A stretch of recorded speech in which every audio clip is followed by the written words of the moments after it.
Donc, Romains 8, versets 26 et 27, qui commence par ces deux mots « de plus », donc vous comprenez qu'il y a tout un développement avant. « De plus, l'Esprit Saint aussi vient nous aider, nous qui sommes faibles. Nous ne savons pas prier comme il faut. Alors, l'Esprit Saint lui-même prie pour nous, avec des gémissements que la bouche ne peut pas redire. Mais Dieu voit le fond des cœurs, il sait ce que l'Esprit veut demander.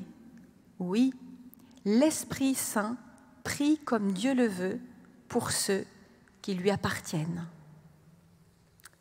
Amen.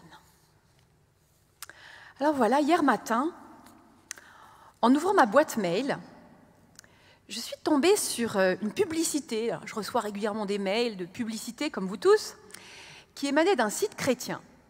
Et ce mail faisait la promotion d'un nouveau livre avec comme slogan « L'art de prier avec succès ». Alors j'avoue que ça m'a laissé un peu perplexe. Et en vrai, ça m'a agacée. L'art de prier avec succès. Il se trouve que ces derniers jours, j'avais été conduite à méditer sur ces deux versets de l'Épître aux Romains que nous venons d'entendre.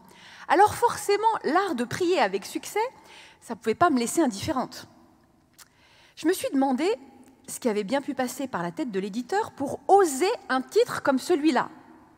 Mais je vous rassure, ce n'est pas le titre du livre, en fait, dont il faisait la promotion, qui du reste est certainement très bien. Drôle de titre quand même. Comme si la prière pouvait être couronnée de succès. Comme si on pouvait réussir dans nos prières ou échouer. Comme si on pouvait recevoir des médailles. Prix 2020 de la meilleure prière. Ou encore prix spécial du jury pour la prière individuelle. Palmarès des prières les plus efficaces. Bizarre quand même. Et en même temps, ce que ce titre exprime, ou ce slogan, c'est que ce n'est pas forcément évident de prier. Qu'il y a manière et manière de prier. Et que parfois on s'y prend mal, et ça c'est vrai aussi. Et c'est un peu ce que nous dit Paul quand il écrit « Nous ne savons pas prier comme il faut ». C'est quand même un sacré aveu, hein ? Surtout qu'il ne dit pas à ses interlocuteurs « Vous ne savez pas prier comme il faut ». Sous-entendu, bon, allez, je vais vous donner maintenant une petite leçon de prière. Il dit « Nous ne savons pas prier comme il faut ». C'est une affirmation dans laquelle il s'inclut lui-même, l'apôtre Paul. Un constat implacable qui nous rassemble tous par-delà nos différences. Nous, chrétiens, de Rome, d'Éphèse, de Paris, de Toronto, nous, protestants réformés ou luthériens, nous, pentecôtistes, nous, catholiques tradis, nous, apôtres ou prophètes, ou jeunes convertis, ou vieux de la vieille. Eh bien oui, tous, nous ne savons pas prier comme il faut. C'est dit. Souvent, nous sommes trop busy pour prendre le temps d'exprimer nos vrais besoins. Parfois, on est juste trop fatigué pour ordonner nos pensées, pour formuler correctement nos demandes. Parfois, on est un peu distrait pour habiter vraiment ce que nous disons. Et puis, il y a aussi toutes ces fois où on est en colère et on a du mal à se tourner simplement vers Dieu. Ou bien on se sent trop malheureux pour trouver simplement les mots pour prier. Tout ça, c'est vrai pour chacun d'entre nous. Mais nous aurions tort de croire que ce constat de l'apôtre Paul ne concerne que les circonstances extérieures de nos vies ou bien nos états d'âme intérieurs et passagers. Ce que Paul décrit ici, c'est une réalité intangible qui n'a rien à voir avec les circonstances. On a beau être croyant, nous ne savons pas. Cela ne signifie pas « nous ne savons pas encore, mais nous allons apprendre ». Cela signifie bien « nous ne sommes pas capables, par nous-mêmes, de savoir prier. Peut-être que pour certains d'entre nous, cette parole est finalement une bonne surprise. Tiens, il n'y a pas que moi qui fais cette expérience de ne pas savoir. Pour d'autres, et je m'inclus volontiers dans ce groupe, je dirais celui des professionnels de la prière, eh bien c'est un petit rappel salutaire. Ne crois surtout pas que tu sais prier comme il faut. Ce que Paul essaye de nous dire, c'est que la prière n'est pas une affaire de connaissances ou de compétences, ni de technique. Ça n'est pas un art non plus. On peut faire de longues et belles prières aussi creuses qu'un tambour. Alors qu'un simple gémissement, nous dit Paul, oui, un simple gémissement, peut être une prière si affûtée qu'elle va atteindre directement sa cible, à savoir le cœur de Dieu. C'est sans doute pour ça que souvent la prière des enfants va droit au but. Mais alors, qu'est-ce qui fait la différence? Qu'est-ce qui fait que tantôt nous prions comme il faut et tantôt nous sommes à côté de la plaque? C'est l'Esprit, nous dit Paul.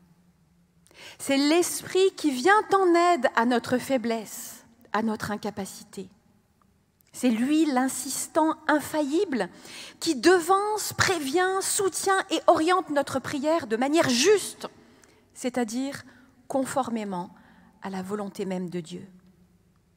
Seulement là, il faut être encore précis. De quel esprit est-ce qu'on parle? De notre esprit? Aussi brillant soit-il, aussi cultivé soit-il, aussi religieux soit-il, notre esprit humain ne sait pas non plus prier comme il faut. Il est comme un roseau fragile qui s'agite au gré du vent, souvent déconnecté de ses racines. Notre esprit, oui, notre esprit, est captif de multiples préoccupations et influences qui ne sont pas forcément bonnes. Notre esprit ressemble à une éponge qui absorbe tout ce que ce monde lui renvoie en termes de besoins, de priorités, d'indignation, de désirs, d'injonctions. L'esprit est souvent poreux aux signaux de l'âme. Alors si nous comptons sur notre seul esprit pour formuler nos prières à Dieu, nous pouvons être sûrs qu'elles viseront à côté de la cible. Mais Dieu nous a donné son esprit. Et c'est bien lui qui vient au secours de notre faiblesse. C'est lui qui fait toute la différence. Si vous relisez le chapitre 8 de l'Épître aux Romains, vous verrez à quel point ce chapitre est centré sur l'œuvre puissante du Saint-Esprit dans la vie des croyants. Paul nous rappelle dans ce chapitre que c'est l'Esprit qui assure notre justice en nous libérant de la loi du péché et de la mort. Que c'est lui aussi qui signe notre acte d'adoption et nous permet d'accéder à notre identité d'enfant de Dieu. Que c'est lui encore, l'Esprit, qui nous permet de croire et d'espérer dans le salut de Dieu malgré les forces de destruction qui habitent ce monde. Et c'est lui, oui, lui qui vient en aide à notre faiblesse pour nous aider à prier comme il faut, parce que tout seul, on n'y arrive pas. Paul attire notre attention ici sur l'enjeu de la prière dans notre vie chrétienne. Si nous ne voulons pas, dit Paul à travers ces mots, si nous ne voulons pas que notre prière soit un bavardage religieux ou sentimental, alors nous devons prendre très au sérieux ces paroles et la promesse qui va avec. Quand nous prions, nous devons accepter de faire du vide en nous. Nous devons accepter d'écarter tout ce qui pollue notre esprit, le manipule, le contraint ou le flatte, pour laisser Dieu remplir notre vase d'argile de son esprit à lui. Il faut le laisser respirer en nous, il faut le laisser désirer en nous, aimer en nous, surtout aimer. Parce que l'Esprit de Dieu est un esprit d'amour et que c'est cette force-là qui nous manque le plus. Il faut le laisser prendre toute la place en nous pour que nous commencions à désirer vraiment ce que Dieu désire, que ce soit pour nous ou pour les autres, pour notre famille ou pour le monde. Mais la plupart du temps, nous nous laissons guider dans nos demandes par d'autres forces ou puissances que celles du Saint-Esprit. Et nous nous laissons commander des prières qui ne plaisent pas à Dieu, ou peut-être l'ennui. Nous nous laissons imposer des prières qui ne sont pas dans les priorités de Dieu et de son royaume. Franchement, combien de fois nous mettons-nous à prier comme si nous traduisions le journal de 20 heures en prière? Combien de fois nous laissons-nous dicter nos sujets d'intercession par l'actualité, celle des virus, des guerres, des inondations et autres malheurs qui font la une des journaux? Tous ces sujets, bien sûr, méritent que nous nous en préoccupions. Mais Dieu sait toutes choses. Et notre prière n'est pas là pour l'informer de ce qu'il sait déjà. Elle est là pour être à l'écoute de ce qu'il veut nous dire, de ce qu'il veut nous montrer, de ce qu'il veut nous révéler sur nous ou sur ce monde, ici et maintenant. Elle est là pour que nous découvrions ce dont nous avons le plus besoin, parce que Dieu sait ça. Elle est là pour que nos yeux se portent sur tel frère ou telle sœur que Dieu veut guérir et pour lequel ou laquelle il a besoin de nous, de nos paroles, de nos gestes.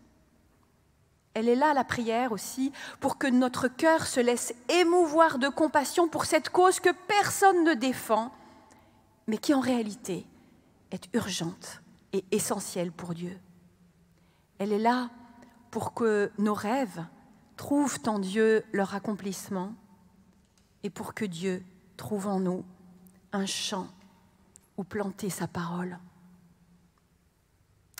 Lorsque nous reconnaissons que nous sommes faibles et que nous comptons plus sur Dieu que sur nous-mêmes, alors nous pouvons commencer vraiment à prier. Lorsque nous refusons les injonctions de l'esprit du monde et que nous nous mettons à l'écoute du Saint-Esprit, alors même des soupirs ou des grognements peuvent devenir une puissante prière qui nous met au diapason de Dieu. Ceci vaut pour chaque chrétien, bien sûr, et nous en avons tous fait l'expérience. Mais ça résonne d'une manière particulière dans ce temps dans lequel nous sommes. Tout d'abord, je le disais au début de ce culte, cette semaine, qui est la semaine de prière pour l'unité des chrétiens. Et qu'on s'y associe ou pas, cet événement, peut-être avec d'autres, cette semaine, comme l'investiture de Joe Biden, nous rappelle que les chrétiens sont quand même encore très, très désunis, pour ne pas dire divisés même. Que ce soit dans la branche protestante, avec toutes ses ramifications, ou avec la grande famille catholique, il me semble parfois que l'œcuménisme peine à avancer, que nous butons toujours sur nos limites et nos différences, comme si nous ne pouvions pas aller au-delà de certaines lignes tracées. Mais Paul ouvre ici, avec ces versets, un chemin de liberté et d'unité dans la prière. Nous ne savons pas prier comme il faut, c'est vrai. Nous ne savons pas demander ce qui est juste parce que nous ne savons pas au fond vraiment ce qui est juste, ce qu'il faudrait faire pour parvenir à l'unité visible du corps de Christ. Mais nous pouvons prier ensemble, unis dans notre faiblesse et réconciliés par un même esprit, celui de Christ qui souffle en nous, à travers nous et sur nous tous. Et lorsque, on va les uns chez les autres, comme moi j'en ai fait l'expérience cette semaine en allant à Saint-Gervais, participer à leur office de midi, c'est une expérience à vivre, ou bien peut-être pour sœur Cécile qui est venue chez nous ce matin au culte, on est déplacé dans nos habitudes. C'est vrai, mais on fait l'expérience concrète de ne pas savoir comment prier, parce que nos traditions liturgiques sont différentes et qu'on y perd tous un peu son latin. Les uns psalmodient, les autres prient en langue. Mais c'est ça. C'est l'occasion de s'abandonner à l'Esprit et de se laisser porter par lui dans une prière que nous ne maîtrisons pas, mais à laquelle nous sommes invités. C'est une belle occasion, oui, de redécouvrir que nous avons tous été baptisés d'un même esprit et nous avons tous été abreuvés d'un même esprit, comme l'écrit Paul. Et que par-delà les traditions, les habitudes, les cultures, eh bien c'est l'Esprit Saint qui nous permet d'être unis dans la prière, malgré toutes nos différences qui nous séparent dans ce monde.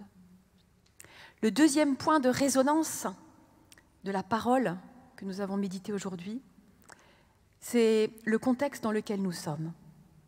Je pense qu'on en a tous fait l'expérience après plusieurs mois de pandémie, de confinement, de reconfinement, déconfinement, mesures sanitaires en mesures sanitaires. Il y a des moments où nous pouvons nous dire que nous ne savons plus prier comme il faut. Ou peut-être que nous ne savons plus vraiment ce qu'il faut demander dans nos prières. Mais le Saint-Esprit, lui, sait. Et je crois que le monde a besoin de chrétiens qui prient vraiment.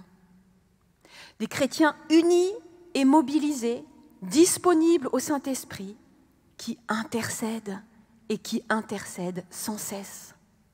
Des chrétiens remplis de l'esprit d'amour et de vérité, qui prient les yeux grands ouverts pour que le règne de Dieu vienne ici-bas, concrètement, pas dans 1000 ans, mais maintenant. Alors, soyons ces chrétiens, frères et sœurs. Et n'ayons pas peur de dire avec l'apôtre Paul que nous ne savons pas prier comme il faut, car le Saint-Esprit viendra en aide à notre faiblesse. Amen.